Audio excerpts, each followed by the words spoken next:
We're always good. We're like there. Yeah, we're here. We're in the frame. Okay, what week is this? I think 8. I had to stop and I was just thinking about that like 20 seconds ago. I was like, I know. I was trying to remember. Anyway. Okay. Week 8. 8. I guess it's 8. Okay, you're gonna learn how to use your back muscles today. Yeah, it's gonna. So that's actually pretty close.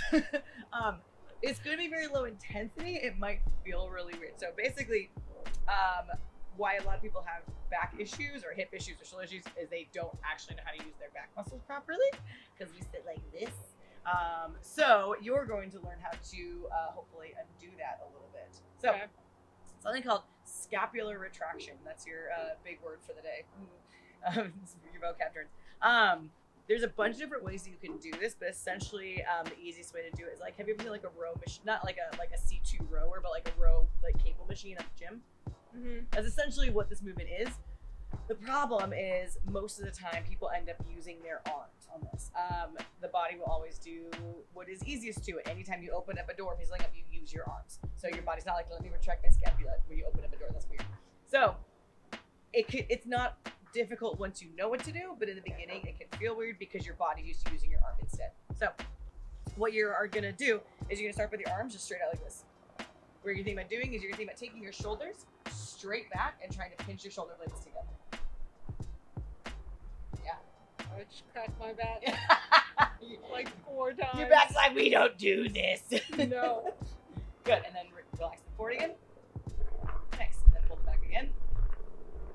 Nice, good. As much as you can, try not to let them lift up. We want to keep as much space between your ears and your shoulders as possible when we're doing this. Fun fact, now you know how to crack your own back. Maybe. If there's like, it's like breaking through concrete back No, there. it just actually is just that messed up. Good, go do that 5 more times. Good, try not to lean back. Your chest will drive forward, but you don't want to like lean into it. Nice. That's really good. 2 more. Good, last one. Nice. So I should really be doing this at the supermarket, right? Yes, absolutely. Just walk around. But like with my hand out. Just walk around. Just You're like, hey, anybody want some tomato soup? just like that's how you pick things up off the shelf. Just. That wasn't a bad robot. I'm a little. I'm a little impressed with myself right now.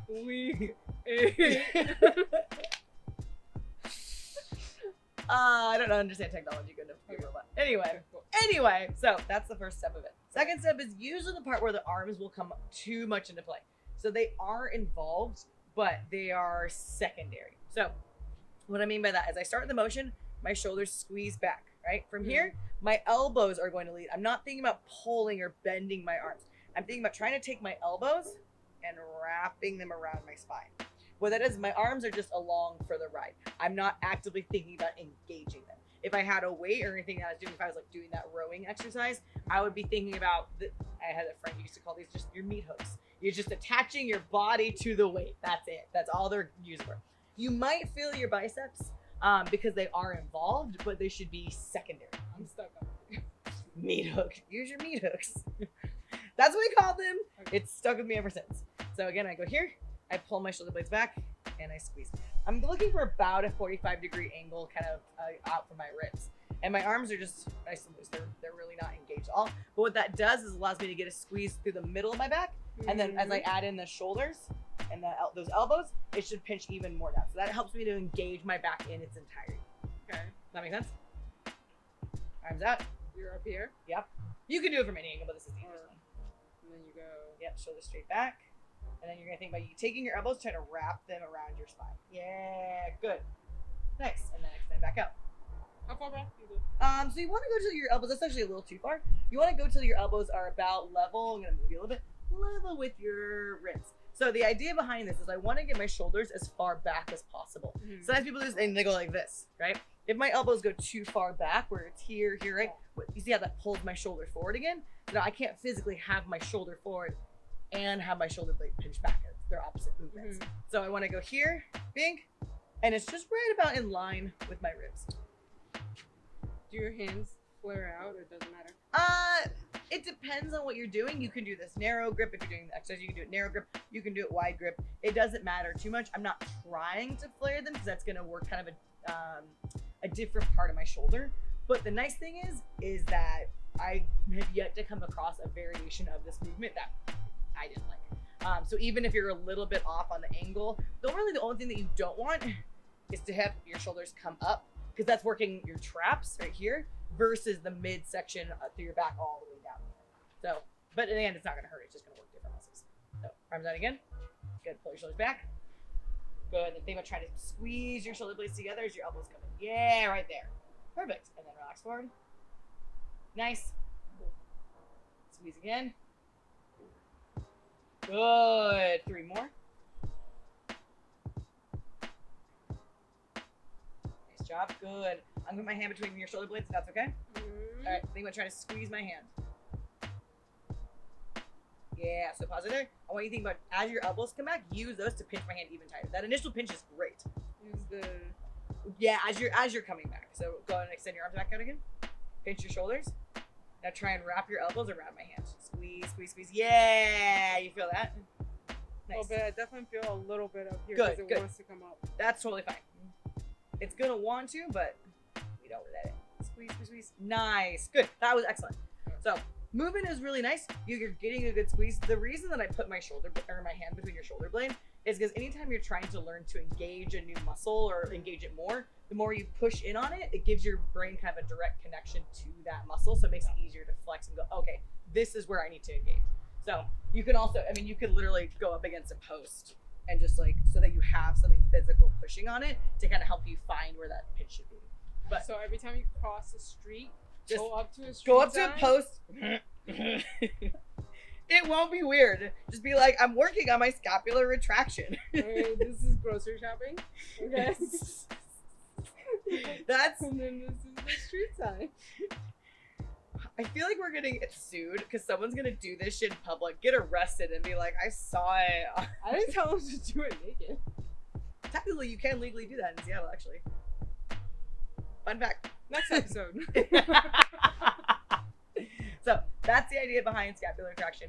It can feel a little bit weird at first. Sometimes people struggle with it because they don't quite know if they're getting that feel. You're like, I think I'm getting it. The more you do it, the more you'll build up those neurological connections between your brain and that muscle. After a while, you'll be like, okay, I understand how to squeeze my shoulders. But in the beginning, if you're like, I have no idea if I'm doing it, just keep working on your brain. I'll figure it out. Cool. That's pretty much it. Cool. Challenge.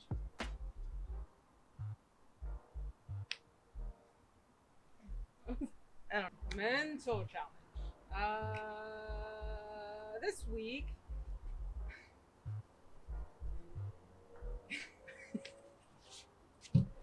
This week's mental challenge is. Don't punch Lorette.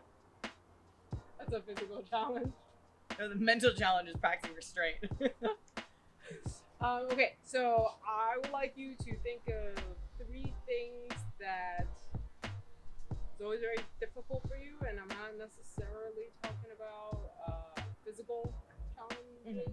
Previously, you know, a lot of us go through a lot of phases of dealing with certain struggles in terms of interactions with ourselves or with other people, right? Yeah. And there's a lot of emotional impact that we kind of struggle with, and sometimes we know that we're doing it and we do it anyway.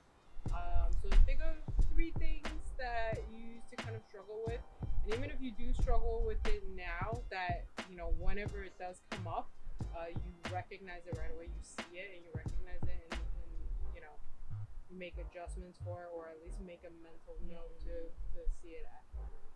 Okay, I'm gonna pause this. Ah! I think that's a Check flag. that out. No, leave that in.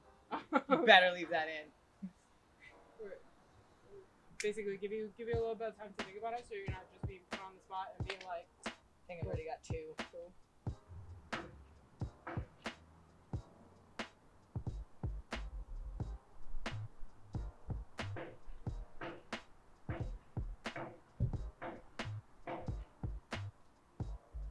Okay, I got 'em.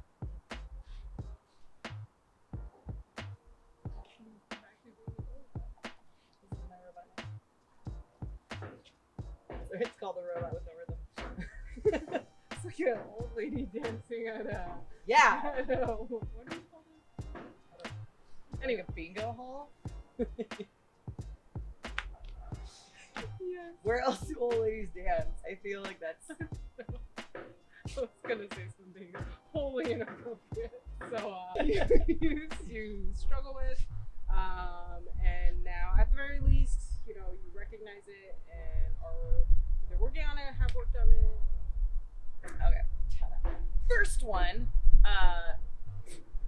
calm down, relax.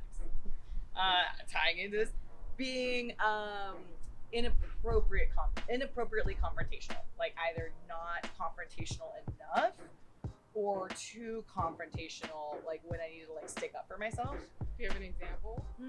Like I used to, like if I didn't like how someone was treating me, I used to be like, this is fine. Or like if I didn't like how someone was behaving, I'd just be like, this is fine, everything's fine. And now I'm like, no, I don't like this. But I've worked on this a lot, and I very much went to the opposite end of that spectrum where I'm just like, no, like. Which I am a firm believer.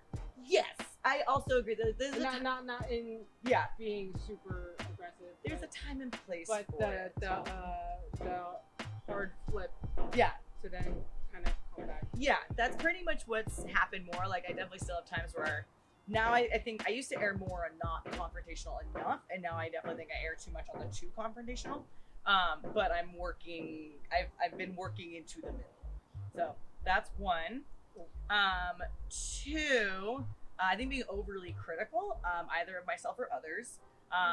Having like to the point of being like really controlling, where I'm like, if something needs to be a certain way, and if it's not, either I'm terrible or that other person is doing things wrong. And I definitely still have that like first impulse if I see other people like doing things that aren't necessarily how I would do them. And so now I've had that like be like, chill, take a deep breath. Do you have the most recent example? The most recent example, I think sometimes when people are training, like I always have to remind myself, or like especially if I go to other gyms or see other people doing things, especially like if I'm traveling or going out, like I have to remind myself like that, especially with martial arts, right? Everything's different. Everybody does things their own way, and there's a million different ways you can do it. So I have to kind of like, if someone does something different or tells me to do something different, I have to kind of have that quick little like conversation with myself, like doesn't mean it's wrong. It doesn't mean it's bad. It doesn't mean I have to ever use it again, but it's still like, things don't always have to be my way. That doesn't mean that they're the best way. And if I don't do something exactly the way I think it should be done, then that doesn't mean I'm doing it wrong either. Those are two. And then the third kind of ties into the first one, I think, of just being like disproportionately emotional, where I went from kind of same deal, went from being like, I have no emotions, I am a robot, to like, I feel everything all the time for no reason. I'm just gonna cry. Like an overly peppered steak. Yeah, I'm like, someone looks at me and I'm just like, cry. And so now, like I've had some hard conversations over the last 2 weeks, and there's times where I'm like, I want to feel my emotions, and I'm like, that's fine, I can, but like, have an appropriately measured response. Like, don't let those emotions don't need to take over. I can still like have difficult conversations. I can still do the things that I need to do without being like just like collapsing into an emotional puddle. Yeah, and I mean the other thing too is like, having that emotional response is not an issue, right? Yeah. But like as you're saying, kind of letting it lead and drive, is sort of the problem, because then it's like, it's fine to have the reaction, it's fine to let it pass through you, right? And then afterwards, instead of just being like, this is the only thing, be like, all right, if I look at what actually happened, right? And then we can like look at other people's perspectives and maybe where they're coming from, and be like, do they have a point? Yeah, absolutely. If they don't, then, fuck them. Remember when I said about being too confrontational? Correct. No, I mean, hey, that's, anybody knows me. That's not what I'm like at all. No. But yeah, and then to be able to kind of, take a step back and be like, okay, cool. Have the emotions. I have them. I'm a little bit calmer right now. I felt all the, a lot of the things the initial way, right? And then to be able to go back and go through it sort of more logically and see, if anything needs to be adjusted. If like it's just a matter of perspective sometimes. Yeah, absolutely. And that's very cool. Yeah, definitely all still things I'm working on. but they're a lot better than they used to be. All of us to some degree, right? So not a problem. Otherwise, we're just trees. Robots. What am I saying? Although, you know what, trees are probably better. I was thinking about this. I'm like, do they ever die on their own? Do trees ever die on their own? Yeah. Like we age, right? Yeah. This is getting so to a different place right now. But we age. Do trees like die? But really think about it, right? Like if we just age and eventually just like we go up, we go down, and that's it, right? That's kind of our like bell curve, right? Trees are kind of like, unless there's like a drought or like they get frozen to death, I think they just kind of keep going. That's what I'm saying. Is that what they call the tree life? challenge ended.